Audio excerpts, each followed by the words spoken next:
Orient bell tiles studio से आप देख रहे हैं एबीपी न्यूज। नमस्कार, मैं हूं प्रतिमा मिश्रा। दिन की हर बड़ी खबर के साथ आइए शुरू करते हैं भारत की बात। शुरुआत उन खबरों से जिन पर विस्तार से करेंगे चर्चा। ऑपरेशन सिंदूर को लेकर सवालों के जाल में उलझी सियासत का विश्लेषण आज आपके लिए करेंगे। राफेल फाइटर जेट पर सवालों की सियासी फाइट का सार आपको समझाएंगे। सवालों वाली सियासत से आखिर किसका भला है? ये राष्ट्रहित का मसला है या इसमें कोरा सियासी नफा नुकसान है? ये खबर भी आपके लिए होगी। पहली बार एनडीए से 17 बेटियां इतिहास रचकर सेना का हिस्सा बनी हैं। दूसरी तरफ यूपी के सहारनपुर में एक मासूम बेटी की हत्या की गई है। बेटियों पर समाज के इस डबल स्टैंडर्ड को भी हम डिकोड करने वाले हैं। और कांग्रेस सांसद शशि थरूर की मौजूदा राजनीति का विश्लेषण आप मेरे साथ रात 8:30 बजे हमारी स्पेशल रिपोर्ट में देखेंगे। बीजेपी का गुरूर शशि थरूर। तो शुरुआत करते हैं और सबसे पहले सवालों वाली सियासत की बात करेंगे। 6-7 मई की दरमियानी रात लॉन्च किए गए ऑपरेशन सिंदूर को आज 25 दिन पूरे हो चुके हैं। पीएम मोदी समेत सरकार के तमाम मंत्री और बीजेपी के नेता ऑपरेशन सिंदूर की कामयाबी का पूरे देश में जोर शोर से प्रचार प्रसार कर रहे हैं। उधर विपक्ष ये आरोप लगा रहा है कि बीजेपी का मकसद ऑपरेशन सिंदूर के जरिए बिहार के चुनाव में सियासी लाभ लेना है। यही वजह है कि विपक्ष ऑपरेशन सिंदूर को लेकर सरकार से लगातार सवाल पूछ रहा है। कुल मिलाकर ऑपरेशन सिंदूर सत्ता पक्ष और विपक्ष के बीच टकराव का मुद्दा बना हुआ है। इसका परिणाम क्या हुआ है, अब आपको वो बताते हैं। देश का सियासी गलियारा सवालों के एक जाल में उलझकर रह गया है। इसमें ऑपरेशन सिंदूर की सफलता पर सवाल है, पाकिस्तान की कार्रवाई से भारत को हुए नुकसान का सवाल है, राफेल फाइटर जेट गिरने को लेकर सवाल है, सीज फायर से जुड़ा सवाल है और सीज फायर की मध्यस्थता में अमेरिका की भूमिका वाला भी सवाल है। आज हमने ऑपरेशन सिंदूर को लेकर विपक्ष के सवालों का एक प्रश्न पत्र तैयार किया है। इस प्रश्न पत्र में वो सवाल हैं जो कांग्रेस की तरफ से सरकार से पूछे जा रहे हैं। पहले आप इन सवालों को जान लीजिए, इसके बाद सवालों पर जारी सियासी तकरार का विश्लेषण आपके लिए करेंगे। कांग्रेस का कहना है कि पाकिस्तान के खिलाफ कार्रवाई में भारत को कितना नुकसान हुआ, सरकार ये बताए। दूसरा सवाल, भारत के कितने फाइटर जेट पाकिस्तान ने गिराए? तीसरा, भारत के कितने राफेल फाइटर जेट गिराए गए? चौथा सवाल यह है कि पाकिस्तान की तरफ से भारत को नुकसान के दावे की हकीकत क्या है? पांचवा, क्या केंद्र सरकार ने अमेरिका की ट्रंप सरकार के दबाव में सीज फायर किया? और छठा सवाल यह है कि विदेश मंत्री एस जयशंकर के बयान का सच क्या है? इन सवालों के बीच से आज राफेल फाइटर जेट के गिरने का सवाल सियासी गलियारों में सबसे ज्यादा ट्रेंड कर रहा है। राफेल को लेकर सत्ता पक्ष और विपक्ष के बीच बयानों की उड़ान जारी है। इसकी शुरुआत तेलंगाना में कांग्रेस पार्टी के सीएम रेवंत रेड्डी के बयान से हुई, जिसमें उन्होंने सरकार से पहली बार राफेल का नाम लेकर पूछा है कि ये बताएं हमारे कितने राफेल जेट गिरे हैं। उधर बीजेपी ने इस सवाल के जवाब में कांग्रेस और पाकिस्तान को एक पाले में ले जाकर खड़ा कर दिया है। यहां सवालों वाली सियासत का राउंड 1 आपके लिए देखना जरूरी है। మోడీ గారు తెచ్చిన రాఫెల్ యుద్ధ విమానాలు మన పాకిస్తాన్ కూల్చింది. ఎన్ని కూల్చిందో రాఫెల్ గురించి చెప్పమంటే ఈరోజు చర్చ లేదు. ఈరోజు మన దేశం కాదని ఇతర దేశాల నుంచి రాఫెల్ యుద్ధ విమానాలను కొనుగోలు చేసిన మోడీ గారు మీరు జవాబు చెప్పండి, మన పాకిస్తాన్తో జరిగిన యుద్ధంలో ఎన్ని రాఫెల్ యుద్ధ విమానాలు పాకిస్తాన్ నేలగూల్చిందో. रेवंत रेड्डी पूछते हैं, बताओ कितने रफाल गिराए? अगर जहाज गिरता है तो उसका रैकेज होता है, मलबा होता है। अगर जहाज गिरती है तो उसका सैटेलाइट इमेज होता है। अगर जहाज गिरता है तो अंतर्राष्ट्रीय जगत में हलचल होती है और अंतर्राष्ट्रीय जगत के एक्सपर्ट्स भी इस पर कमेंट करते हैं, टिप्पणी करते हैं, सबूत प्रस्तुत करते हैं। मगर ऐसा नहीं हुआ। सवालों की सियासत के राउंड 2 की तरफ बढ़ने से पहले हम आपको सवालों के चरित्र का एक चार्ट दिखाते हैं। इस चार्ट को देखने के बाद आपको सवालों वाली सियासत का पूरा सार आसानी से समझ में आएगा। सवालों के चरित्र की पहली खासियत यह है कि राजनीति में अक्सर सरकारें सवालों से बचती हैं, तो राजनीति में विपक्ष अक्सर सवालों से ही सरकार को बैकफुट पर धकेलने की कोशिश करता है। सवालों में ऐसी जादूगरी होती है कि कभी वो किसी को फंसा देते हैं तो कभी किसी भी मुश्किल को आसान बना देते हैं। एक सवाल कभी किसी की बोलती बंद कर सकता है तो कभी एक सवाल किसी को बोलने की आजादी दे सकता है। सवाल कभी किसी को उसके हक की आवाज उठाने का अधिकार देते हैं तो सवाल ही कभी हक की आवाज को दबा भी देते हैं। सवालों के जवाब हर बार मिल ही जाएंगे जरूरी नहीं है। दूसरा, कई बार सवालों का जवाब भी सवालों के जरिए ही दे दिया जाता है। ऑपरेशन सिंदूर को लेकर भी कुछ ऐसा ही देश की राजनीति में हो रहा है।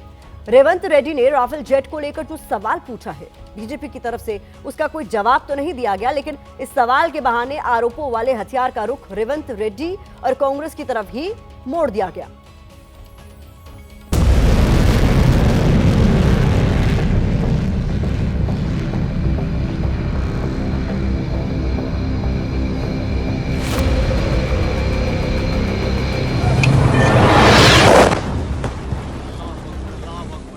విమానాలను కొనుగోలు చేసిన మోడీ గారు మీరు జవాబు చెప్పండి, మన పాకిస్తాన్ తో జరిగిన యుద్ధంలో ఎన్ని రాఫెల్ యుద్ధ విమానాలు పాకిస్తాన్ నేలకూల్చిందో।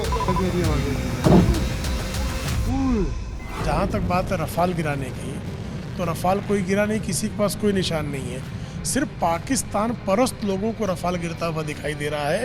रेवंत रेड्डी और उनके आका लगातार पाकिस्तान के सुर में सुर मिला रहे हैं, क्योंकि ये लश्कर पाकिस्तान है। ये पाकिस्तान के बादशाह को दोहराना ये कांग्रेस नेताओं को ये आदत हो गई। अपनी सरकार की विफलताओं को और लोगों के दृष्टिकोण बदलने के लिए ऐसे एक विवाद खड़ा करना ये कांग्रेस का ये रवैया है।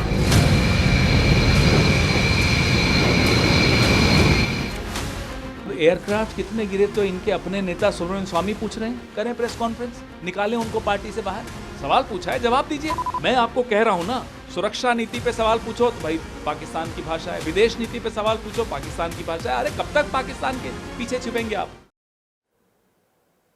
रेवंत रेड्डी के राफेल वाले सवाल से पहले कांग्रेस महासचिव जयराम रमेश की तरफ से पूछा गया एक सवाल भी राजनीति के केंद्र में है।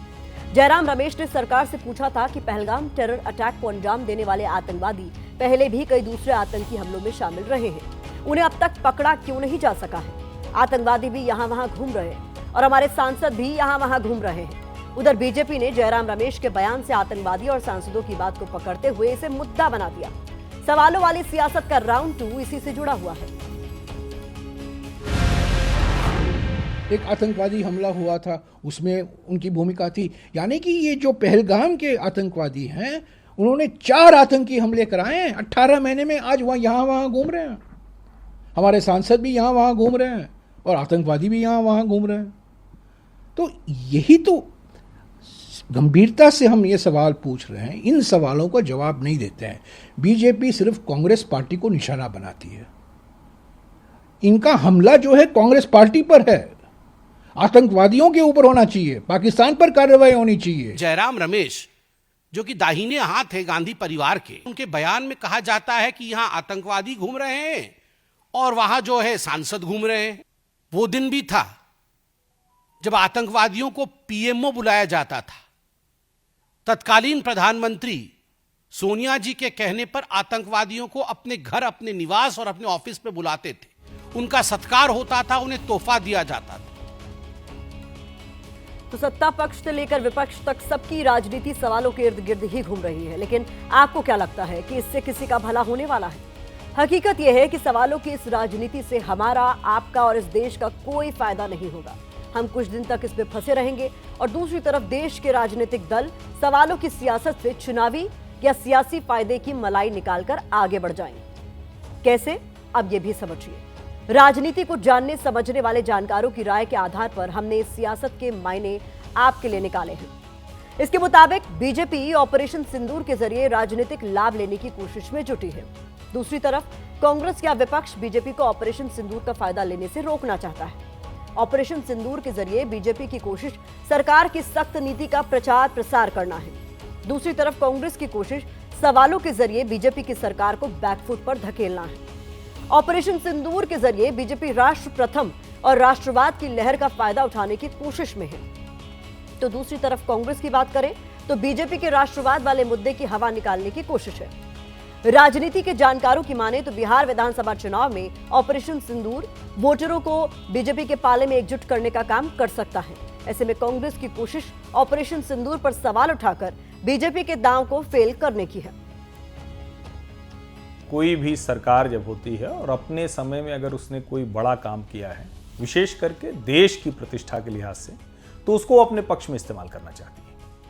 इंदिरा गांधी ने जो माहौल देश में बनाया था उसका लाभ उन्होंने लेने की कोशिश की थी। लेकिन जरा यहां थोड़ा सा मामला अलग भी है, क्योंकि ये तो ना तो पूरा युद्ध था और अचानक ये युद्ध विराम जैसा हुआ, जिसको युद्ध विराम नहीं भी कहते हैं। तो मुझे लगता है कि भारतीय जनता पार्टी के लिए एक चुनौती है कि वो अपना पक्ष अधिक मजबूती से रखे। कांग्रेस के लिए ये चुनौती है या विपक्षी पार्टियों के लिए चुनौती है, अगर बिहार के संदर्भ में कहें तो लालू जी की पार्टी के लिए, कि वो ऐसे हमला करें कि ऐसा ना लगे कि देश की सेना पर, देश के शौर्य पर, देश की प्रतिष्ठा पर वो हमला कर रहे हैं। इस बीच कांग्रेस का एक सवाल उन बीजेपी के नेताओं को लेकर भी है जो सेना के खिलाफ अनाप शनाप बयानबाजी कर रहे हैं। कांग्रेस पूछ रही है कि ऐसे नेताओं के खिलाफ बीजेपी कार्रवाई क्यों नहीं कर रही। गुरुवार को हमने भारत की बात में आपको जम्मू के उधमपुर ईस्ट से बीजेपी विधायक रणवीर सिंह पठानिया का विवादित बयान दिखाया था, जिसमें उन्होंने वायुसेना के खिलाफ नालायक जैसे शब्दों का इस्तेमाल करते हुए सेना का अपमान किया था। आज इसको लेकर यूथ कांग्रेस ने दिल्ली में प्रदर्शन किया। बीजेपी विधायक के पुतले को फांसी पर लटकाकर विरोध जताया। यूथ कांग्रेस की मांग है कि बीजेपी अपने विधायक के खिलाफ सख्त एक्शन ले। हालांकि श्रीनगर में कांग्रेस ने बीजेपी विधायक के खिलाफ एफआईआर भी दर्ज करा दी है। दूसरी तरफ बीजेपी कांग्रेस नेताओं की भाषा को पाकिस्तान परस्त बता रही है। दरअसल कुछ दिन पहले राहुल गांधी ने सरकार से पूछा था कि भारत ने पाकिस्तान के हाथों कितने एयरक्राफ्ट गंवाए हैं। इसके जवाब में आज बीजेपी प्रवक्ता संबित पात्रा ने पाकिस्तान के बब्बर गब्बर वाला जुबानी हमला बोला, तो कांग्रेस प्रवक्ता सुप्रिया श्रीनेत ने संबित पात्रा को जोकर बता दिया। अरे राहुल गांधी हमसे क्या सबूत मांग रहे हैं? आपके यार, आपके शहबाज शरीफ खुद आपसे बोल रहे हैं ये जो पाकिस्तान के बब्बर हैं वो हिंदुस्तान के गब्बर हैं। संबित पात्रा एक मस्करे आदमी है, वो जोकरगिरी करते हैं। उनकी बातों को इतना सीरियसली आप मत लीजिए, उनकी पार्टी उनको इतना सीरियसली नहीं लेती है। आपने आतंकी कैंप डिस्ट्रॉय किए, हमारी सेना के शौर्य और पराक्रम पर हमें नाज है, हमें गर्व है। लेकिन असलियत ये है कि जो 3 दुर्दांत आतंकवादियों ने इस जघन्य घटना को अंजाम दिया था, वो आज भी फरार है, वो आज भी आजाद है। तो आप कब उन ब्याहताओं के सिंदूर का कर्ज चुकाइएगा? जिस दिन शक्ति राहुल गांधी के हाथों में आएगी, उस दिन भारत माता के नक्शे में पाक ऑक्युपाइड कश्मीर भारत का हिस्सा होगा। कांग्रेस ने जब भी लड़ाई लड़ी है, सरहद के उस पार लड़ी है, भाजपा उनकी ये हिम्मत नहीं। इस खबर को भारत की बात के फोकस से देखें तो सैन्य ऑपरेशन से जुड़ी सारी जानकारी तो सार्वजनिक नहीं की जा सकती, लेकिन विपक्ष के सवालों पर सरकार उसे भरोसे में लेने का काम जरूर कर सकती है। इसका मतलब ये कि वार पलटवार के बजाय मिलकर इस पर आम सहमति बनाई जा सकती है, तभी सवालों की सियासत का कोई समाधान संभव हो सकेगा। आइए बढ़ते हैं आगे, अपनी अगली बड़ी खबर का हम रुख करते हैं। हमारी अगली खबर के केंद्र में देश की बेटियां हैं। एक तरफ वो 17 स्पेशल बेटियां हैं जो पुणे में एनडीए से पास आउट होकर सेना में शामिल होने जा रही हैं। दूसरी तरफ यूपी के सहारनपुर की वो मासूम बेटी है जिसे उसकी दादी ने मौत की नींद सुला दिया। आज इन 2 खबरों के आधार पर हम देश में बेटियों को लेकर समाज की डबल स्टैंडर्ड वाली सोच का विश्लेषण करने जा रहे हैं, क्योंकि ऑपरेशन सिंदूर के बाद से देश में चारों तरफ बेटियों की चर्चा है। बेटियों के शौर्य की गाथा सुनाई जा रही है। पीएम मोदी भी नारी शक्ति का लगातार जिक्र कर रहे हैं, लेकिन क्या ये आधी आबादी से जुड़ा हुआ पूरा सच है? क्या सच में बेटियों को लेकर समाज की सोच में कोई भी बदलाव आया है? मैं भी एक बेटी हूं, इसलिए आज भारत की बात में मैंने इस खबर को उठाने का फैसला किया। यहां पहले बात देश को मिली 17 जाबाज बेटियों की कामयाबी की करते हैं। इसके बाद सहारनपुर की उस मासूम की कहानी आपको दिखाएंगे जो आज भी बेटियों को बोझ समझने वाले समाज की सोच को दिखा रही है। तो आज पुणे के खड़कवासला की नेशनल डिफेंस एकेडमी यानी एनडीए में महिला कैडेट्स का पहला बैच पास आउट हुआ। देश के इतिहास में ऐसा पहली बार हुआ है जब 17 महिला कैडेट्स 300 से ज्यादा पुरुषों के साथ एनडीए से ग्रेजुएट हुई। जिस वक्त पासिंग आउट परेड में देश को 17 महिला कैडेट्स मिल रही थी, उस दौरान माहौल जोश से भरा हुआ था। महिला कैडेट्स में देश सेवा करने का जज्बा देखने लायक था। देश सेवा का जुनून साफ साफ दिख रहा था। ये भारतीय सेना में बढ़ती नारी शक्ति की सबसे ताजा तस्वीरें हैं, जिन्हें देखकर गर्व होता है। भारतीय सेना में महिला शक्ति का दम अब साफ साफ दिख रहा है। ऑपरेशन सिंदूर में भी महिला सैनिकों ने बहुत बड़ा रोल अदा किया था। आज 17 बेटियों की सेना में शामिल होने से देश की शक्ति और बड़ी है। इन 17 महिला कैडेट्स में से 9 महिला कैडेट्स थल सेना ज्वाइन करेंगी, 3 महिला सैनिक नौसेना में जाएंगी और 5 महिला कैडेट्स वायुसेना में शामिल होकर देश की रक्षा करेंगी। पिछले 75 सालों से महिलाओं को टेरिटोरियल आर्मी में ऑफिसर पदों पर भर्ती का प्रावधान नहीं था। इसके खिलाफ मामला सुप्रीम कोर्ट पहुंचा, जहां 18 अगस्त 2021 को कोर्ट ने पहली बार लड़कियों के लिए एनडीए में शामिल होने के दरवाजे खोल दिए। इस फैसले के बाद 2022 में पहली बार 17 महिला कैडेट्स का बैच एनडीए में शामिल हुआ, जिसके बाद आज ये महिला कैडेट्स ग्रेजुएट हुई हैं।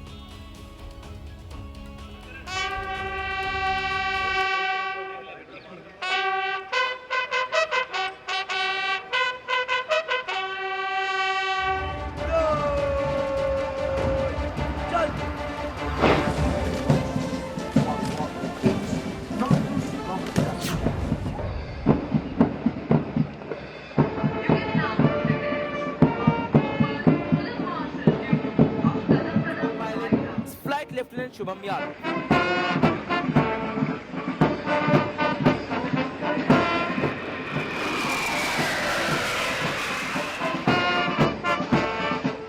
मैंने बहुत सीखा, मुश्किल था, सबके लिए मुश्किल था, सिर्फ महिलाओं के लिए नहीं, लड़कों के लिए, सबके लिए बहुत मुश्किल था। बहुत सीखा हमने, बहुत एक्सपीरियंस, बहुत मेमोरीज बनाई। We are going to see women officers everywhere. Female officers when they come ahead and they take charge, that is an inspiration to all the female community. ये एक सपनों की दुनिया है जहाँ पे हम लोग अभी आए हैं और हम देख रहे हैं कि ये सच है। और अब तो ये पूरे देश की बेटी है, सिर्फ मेरी अशोक की बेटी नहीं रही है, तो मुझे बहुत प्राउड है, मुझे बहुत खुशी है। The contingent of November Squadron, led by Squadron Cadet Captain Abhay. मतलब अप्स एंड डाउन से पूरी जर्नी में बोलते हैं जो साइन कर्व होता है वैसे ही एकदम साइन कर रहा है। और अकेडमी एससी के रेस में मतलब एक छोटे ऐसे ट्रेलर में पूरी लाइव दिखा दी है।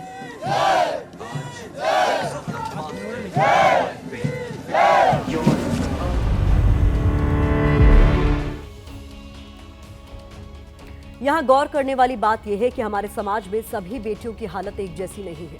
दरअसल बेटियों को लेकर हमारे समाज में एक डबल स्टैंडर्ड चला आ रहा है। इसके बारे में जानते सब हैं, लेकिन इस पर बात करने से बचते हैं। लेकिन आज हम इस डबल स्टैंडर्ड को आपके सामने डिकोड कर रहे हैं। हमारे देश में एक तरफ बेटियों को गर्भ में ही मार दिया जाता है, दूसरी तरफ ऐसे माता पिता भी हैं जो अपनी बेटियों पर गर्व करते हैं। एक तरफ दहेज के लिए बेटियों पर अत्याचार होता है, दूसरी तरफ इसी समाज में ऐसे लोग भी हैं जिनके लिए दुल्हन ही दहेज है, उन्हें पैसा नहीं बेटी चाहिए। समाज में एक सोच ऐसी भी है जो बेटियों को कमजोर बताती है, लेकिन दूसरी तरफ ऐसे लोग भी हैं जो बेटियों को सेना और दूसरे क्षेत्रों में जाने के लिए प्रेरित करते हैं। बेटियों को लेकर एक सोच ऐसी है जिनकी नजरों में बेटी होना ही बोझ है, दूसरी सोच ऐसी भी है जिसमें बेटियों को पूरा आसमान जीतने की आजादी दी जाती है। आज जिस वक्त हम बेटियों की बात कर रहे हैं, ठीक उसी वक्त कोटद्वार कोर्ट ने अंकिता भंडारी हत्याकांड में आरोपियों को दोषी साबित करते हुए उम्र कैद की सजा सुनाई। लेकिन खबर उम्र कैद की सजा नहीं है, बल्कि दोषी की वो करतूत है जो उसने कोर्ट के फैसले के बाद की। अंकिता का हत्यारा सौरभ भास्कर आज पुलिस कस्टडी में हाथ हिलाते हुए बाहर आया। हत्यारा साबित होने के बाद भी सौरभ के चेहरे पर शिकन तक नहीं थी, बल्कि बेशर्मी वाली हंसी थी। कातिल को शर्म नहीं आई कि उसने एक बेटी का मर्डर किया है। बेटी की हत्या करने के बाद उसका सिर शर्म से झुक जाना चाहिए था, लेकिन उसने ऐसा दिखाया जैसे उसे सजा नहीं मिली, बल्कि वो जंग जीत कर आ रहा। इसी सोच को बेपर्दा करने की जरूरत है। जैसा कि मैंने कहा, फर्क सोच का है, और इसी सोच की वजह से सहारनपुर में एक महिला ने 5 महीने की बच्ची का गला रेत दिया। इस खबर के बारे में आप सुनेंगे तो जरूर सोचेंगे कि समाज में इंसानियत के दुश्मन कैसे बेटियों की जान ले रहे हैं।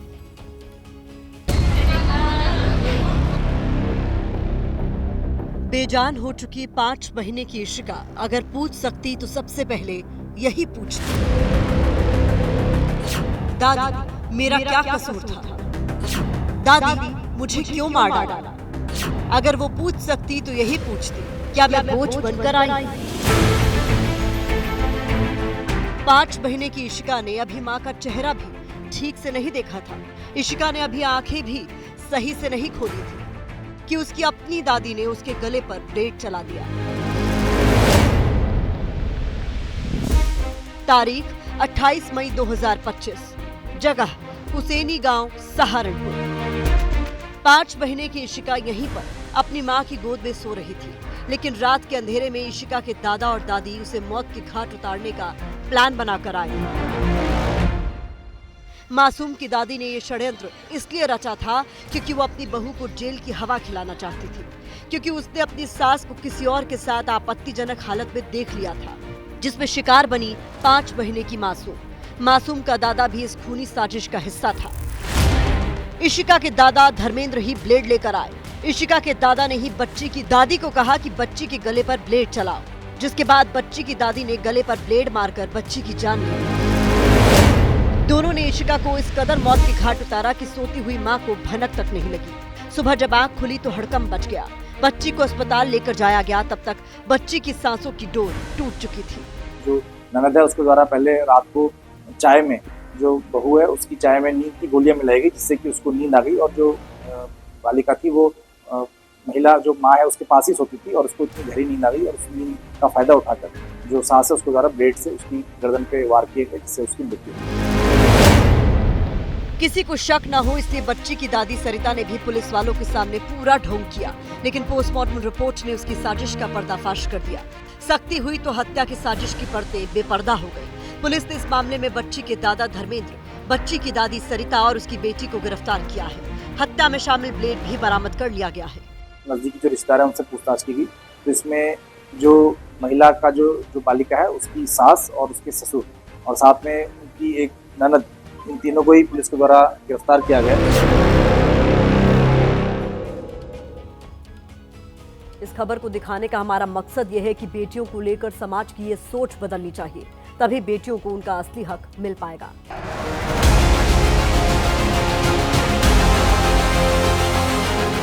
आप तो इंडिया अलायंस के बहुत बड़े मजबूत पिलर है, यहाँ शशि थरूर भी बैठे हैं और आज का ये इवेंट कई लोगों की नींद हराम कर देगा।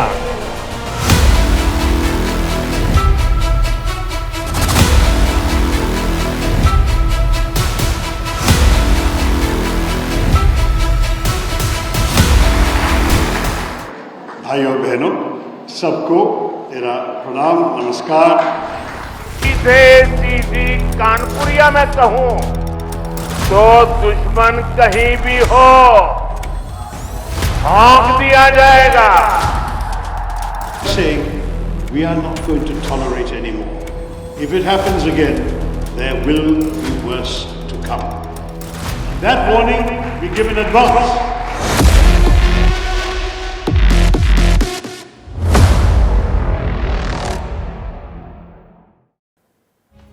कहानी तो कुछ ऐसी ही है। सियासी गलियारों में बहुत तेज चर्चा है कि शशि थरूर बीजेपी का नया गुरूर बन गए हैं।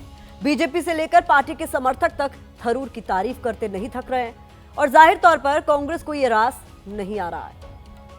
दरअसल मोदी सरकार ने ऑपरेशन सिंदूर का शौर्य और पाकिस्तान के खिलाफ ऑपरेशन सिंदूर की जरूरत का पैगाम पूरी दुनिया तक पहुंचाने के लिए 7 सर्वदलीय बैठक विश्व के कोने कोने में भेजी। ऐसे ही एक दल के प्रतिनिधि कांग्रेस सांसद शशि थरूर बनाए गए हैं और बेहद पढ़े लिखे और विश्व भर में पहचान रखने वाले थरूर जिस तरीके से ऑपरेशन सिंदूर और मोदी सरकार के एक्शन का संदेश दे रहे हैं, उसे सुनकर लगता ही नहीं है कि थरूर बीजेपी के विरोधी कांग्रेस पार्टी के सांसद हैं।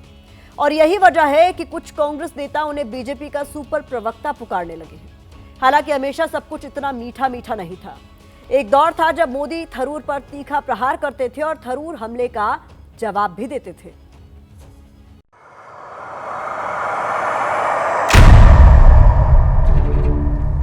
भाइयों बहनों, बता दीजिए, इस देश में कभी किसी ने 50 करोड़ की गर्लफ्रेंड देखी है? 50 करोड़ की गर्लफ्रेंड के गरीब देश में।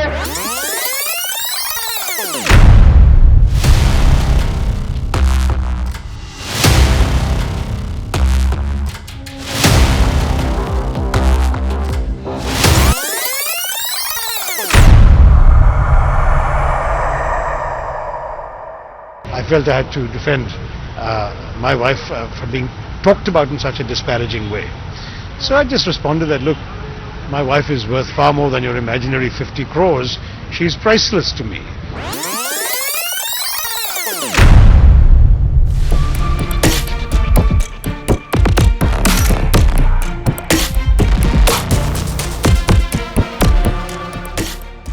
मिनट के भीतर आपने जो देखा वो इस पूरी रिपोर्ट का बस एक छोटा सा ट्रेलर है, जो ये बताता है कि राजनीति ऐसी ही होती है जहां समीकरण बदलते देर नहीं लगती। एक वक्त था जब थरूर मोदी से बहुत दूर थे, लेकिन आज की तारीख में बीजेपी के नए गुरूर का नाम है Shashi Tharoor.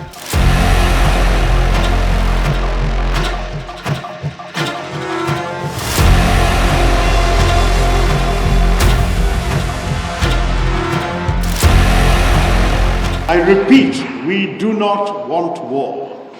We just want to be left alone. We want to grow, develop, look after the well-being of our people.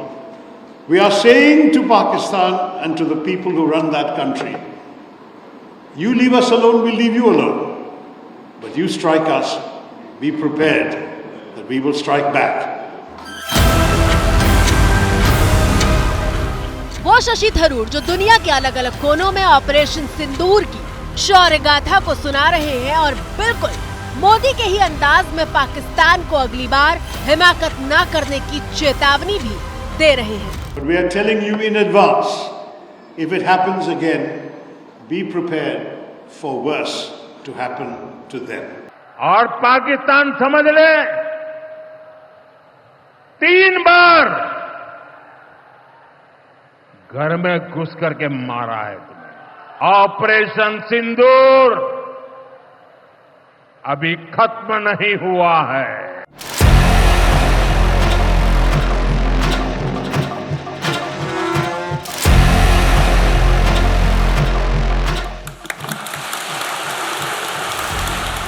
Shashi Tharoor, जिन्हें हिंदुस्तान के सबसे बेहतरीन वक्ताओं में से एक माना जाता है। Thank you so much, Professor Meal and Principal, students, friends. I hope that covers everybody. Very good to be with you and in this magnificent hall that I haven't stopped admiring since I stepped into it a few minutes ago. Thiruvananthapuram से 4 बार के कांग्रेस सांसद शशि थरूर एक ऐसे कूटनीतिज्ञ हैं जो न सिर्फ अपने राजनीतिक कौशल को दिखाना जानते हैं, बल्कि अपनी पार्टी से अलग स्टैंड लेने में भी पीछे नहीं हटते। हमारे पार्टी के अंदर जो आपने कह रहे हैं कि हाईकमान कल्चर है, ये हाईकमान कल्चर पहली बात है कि कुछ सालों लगा ये डेवलप होने के लिए, और ये होने के बाद इट वर्कड।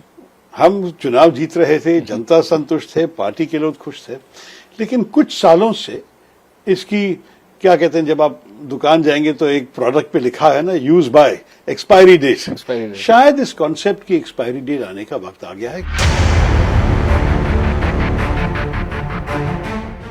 शशि थरूर की बेहद स्पष्ट, प्रभावशाली और हास्य व्यंग से भरी भाषण शैली उन्हें अलग पहचान देती है।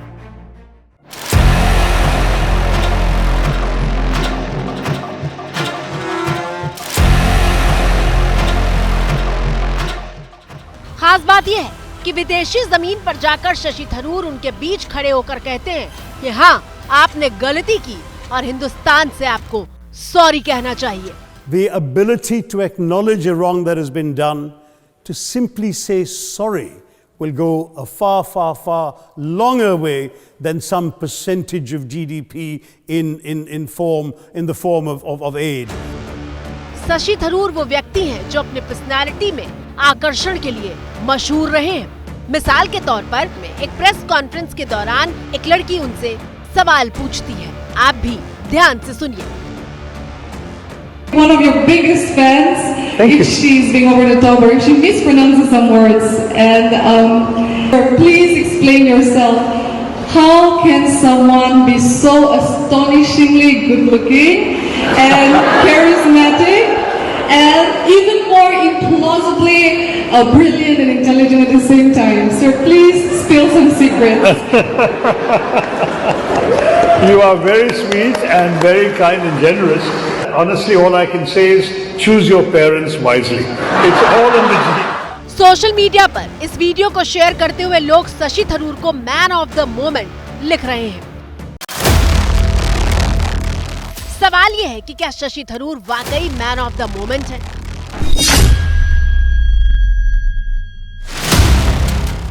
क्या ऑपरेशन सिंदूर के बाद देश ने एक नया थरूर देखा है?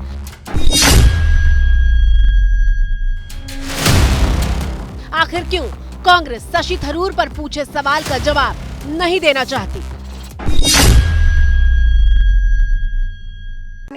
शशि थरूर जी का वक्तव्य बहुत महत्वपूर्ण हो जाता है, लेकिन देश की सुरक्षा पर, देश की सीमा पर हमला करने पे जो हमला हुआ, चूक हुई, इन पर सवाल आने चाहिए। मुझे लगता है ये ज़्यादा बड़े महत्वपूर्ण सवाल हैं बजाय इसके कि एक डिस्टॉर्टेड वर्जन में शशि थरूर जी क्या कह रहे हैं।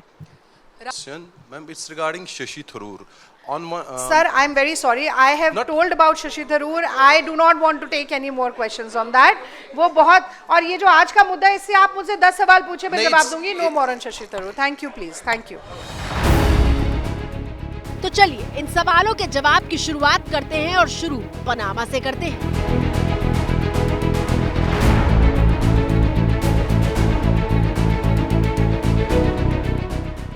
ऑपरेशन सिंदूर का पैगाम दुनिया तक पहुंचाने के लिए शशि थरूर पनामा में मौजूद थे और वहां से उन्होंने कहा कि मोदी सरकार में ऐसा मुमकिन हुआ है कि भारत ने नियंत्रण रेखा के पार जाकर सर्जिकल स्ट्राइक की है।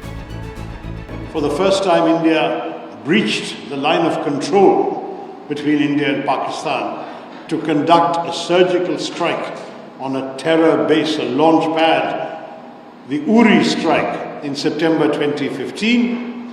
That was already something we had not done before. Even during the Kargil war, we had not crossed the line of control. Then came the attack in Pulwama in January 2019. This time we crossed not only the line of control, we crossed the international border and we struck a terrorist headquarters in Balakot. This time we have gone beyond both of those. We have not only gone beyond the line of control and the international border, we have struck at the Punjabi heartland of Pakistan. ये बात कांग्रेस को नागवार गुजरी और party के वरिष्ठ नेता उदित राज ने थरूर पर बीजेपी के सुपर प्रवक्ता वाला वार किया। शशि थरूर जी बीजेपी के सुपर प्रवक्ता हैं, जो बीजेपी के लोग नहीं कह पा रहे हैं कि आप जिस पार्टी से एमपी हैं उस पार्टी के इतिहास को आप मिटा रहे हैं, तो ये सवाल पूछना चाहिए, ऐसा करना नहीं चाहिए। ये मुझे लगता है कि मानसिक बेईमानी है। जिस पार्टी ने आपको दिया गलत रूप से, आप मोदी जी को आप पसंद कर, मोदी जी की कहा जा सकता है बड़ाई के लिए, प्रेज के लिए आप इस तरह से कांग्रेस को नहीं कर सकते। कांग्रेस के राज्यसभा सांसद जयराम रमेश ने उदित राज की प्रतिक्रिया को रीपोस्ट करके पार्टी की नाराजगी पर मुहर लगाने का काम किया।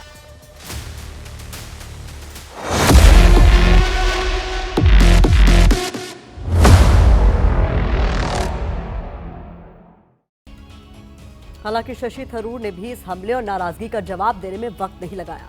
थरूर ने एक्स पर लिखा कि वो ट्रोल्स और आलोचकों के साथ बहस करके वक्त बर्बाद नहीं करना चाहते हैं, क्योंकि उनके पास बेहतर काम है। थरूर ने कहा कि वो स्पष्ट रूप से केवल आतंकवादी हमलों के बदले के बारे में बोल रहे थे, न कि पिछले युद्धों के बारे में।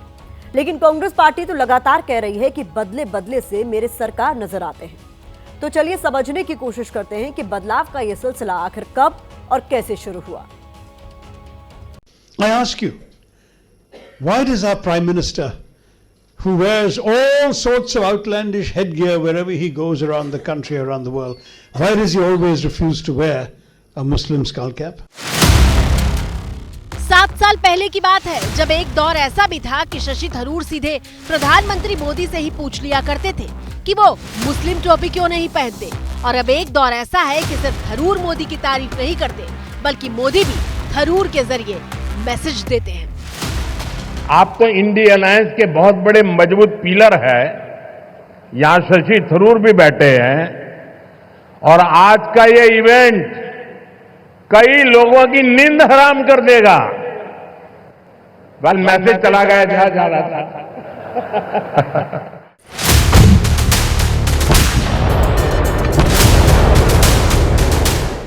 22 अप्रैल को पहलगाम हमले के बाद सरकार ने जब ऑपरेशन सिंदूर को अंजाम दिया, तो शशि थरूर ने मोदी सरकार की सैन्य कार्रवाइयों का खुलकर समर्थन किया था।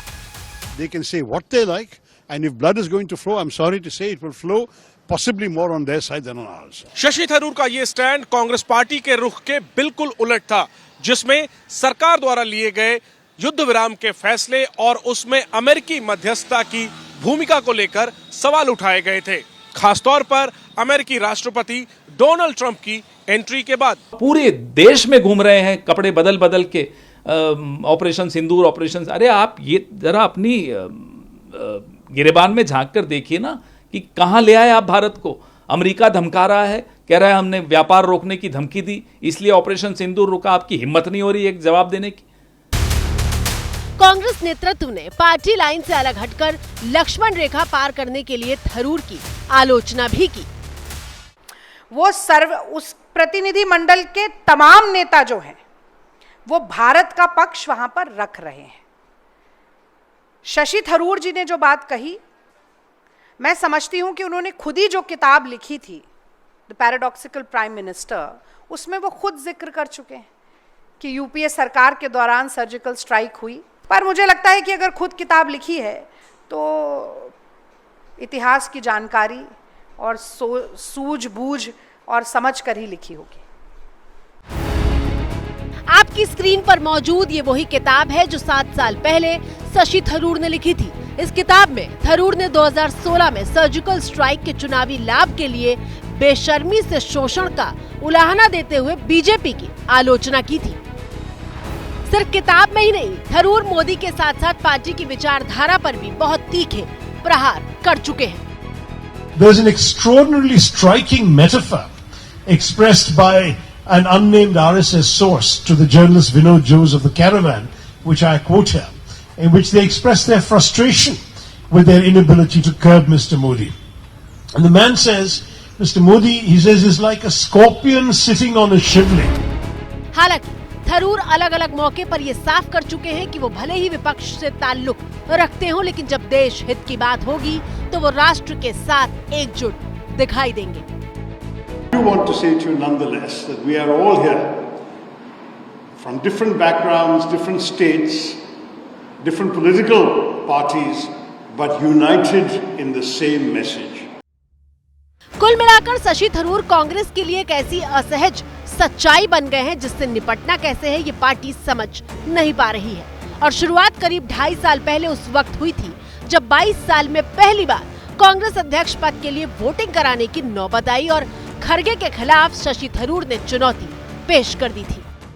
जैसे कि मैं देख रहा हूं, कांग्रेस पार्टी भारतीय राजनीति में एक महत्वपूर्ण शक्ति के रूप में इसलिए टिकी हुई है क्योंकि जब जब समय और स्थिति के मांग की, कांग्रेस पार्टी परिवर्तन को अपनाने के लिए तैयार थी। कांग्रेस पार्टी के भीतर से दबाव होने के बावजूद भी थरूर ने उम्मीदवारी वापस लेने से इनकार कर दिया था। कई बड़े नेता चुनाव में खरगे का समर्थन कर रहे थे और शशि थरूर के प्रचार से गायब थे। अब सवाल यह है कि क्या शशि थरूर से कांग्रेस किनारा करना चाहती है? क्या थरूर पार्टी के लिए वो मजबूरी है जिसे ना हटाया जा सकता है और ना ही बर्दाश्त किया जा सकता है? क्योंकि थरूर वो सब कुछ कर चुके हैं जिसकी कांग्रेस पार्टी कम से कम इजाजत नहीं देती। तो चलिए समझने की कोशिश करते हैं कि कांग्रेस के लिए थरूर इतने जरूरी क्यों है।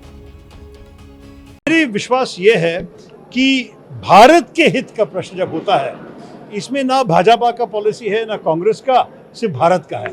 विदेश कार्य तो भारत का होना चाहिए और विदेश में जब कोई भी प्रधानमंत्री गए, कोई भी पार्टी की, वो भारत का प्रधानमंत्री है और उनको वो सम्मान मिलना चाहिए जो कोई भी प्रधानमंत्री को हमारे झंडा लेके बाहर जाता है वो उनको मिलना चाहिए।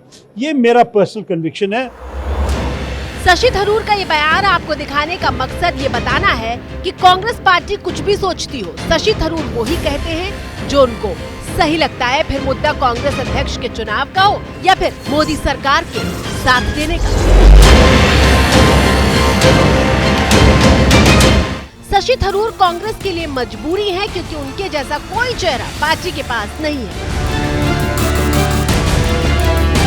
अगले साल केरल में विधानसभा चुनाव होने हैं और थरूर केरल में कांग्रेस का सबसे महत्वाकांक्षी चेहरा है। समूचे केरल और केरल के तमाम समुदायों में शशि थरूर को पसंद किया जाता है। महिला वोटरों के बीच उनकी खास अपील मानी जाती है। यही वजह है कि बीजेपी उन पर डोरे डाल रही है। ऐसे में थरूर पर कोई भी कार्रवाई उनके पार्टी छोड़ने का कारण बन सकती है। जाहिर है ऐसे में नुकसान कांग्रेस का ही होगा और कांग्रेस शशि थरूर का नुकसान उठाने की गलती नहीं करना चाहती क्योंकि भरपाई मुश्किल होगी। तो भारत की बात में फिलहाल मुझे दीजिए इजाजत। कल घंटी बजाओ में आप सभी से फिर होगी मुलाकात।